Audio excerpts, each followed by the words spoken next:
சுதந்திரம் பெற்று 75 ஆண்டுகளை கடந்து விட்டோம். இந்த சுதந்திர இந்தியாவில் இதுவரை ஒருத்தர் கூட இந்த சமூகத்துல இருந்து ஐஏஎஸ் ஆகல. ஐஏஎஸ் என்ன? கலெக்டர் லெவல் போஸ்டிங் இருக்கு பாத்தீங்களா? இது இந்தியாவிலேயே ஒரு அந்தஸ்து மிக்க பொறுப்பு அப்படின்னு சொன்னா, அந்தஸ்து மிக்க பதவி அப்படின்னு சொன்னா அது ஐஏஎஸ் ஐபிஎஸ் தான்.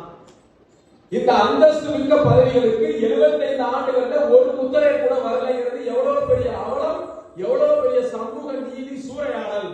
இதை எந்த அதிமுக திமுக யாராவது பேசுவாங்களா? நாம தான் பேசணும். மாவட்ட நீதிபதிகளா இந்த சமூகத்துல இருந்து இல்ல, துறை செயலாளர்களா இந்த சமூகத்துல இருந்து இல்ல, பல்கலைக்கழக துணைவேந்தர்களா இந்த சமூகத்துல இருந்து இல்ல, ஐஏஎஸ் ஐபிஎஸ் ஐஎஃப்எஸ் ஐஆர்எஸ் இல்ல இந்த சமூகத்துல. அப்ப எந்த அளவுக்கு கல்வி நிலையில பின்தங்கி இருக்கிறான். மலைப்பகுதியில வாழக்கூடிய முத்திரைகளுக்கு பட்டா இல்ல, சமவெளி பகுதியில வாழக்கூடிய முத்திரைகளுக்கு பட்டா இல்ல. இந்திரா காந்தி காலத்துல இருந்து வீடு வழங்கும் திட்டம் இருக்கிறது. என் அன்பிற்குரியவர்களே, பிரதமராக இந்திரா காந்தி இருக்காங்கல்ல, அப்ப இருந்து இலவச வீடு கொடுக்கிற திட்டம் இருக்கிறது.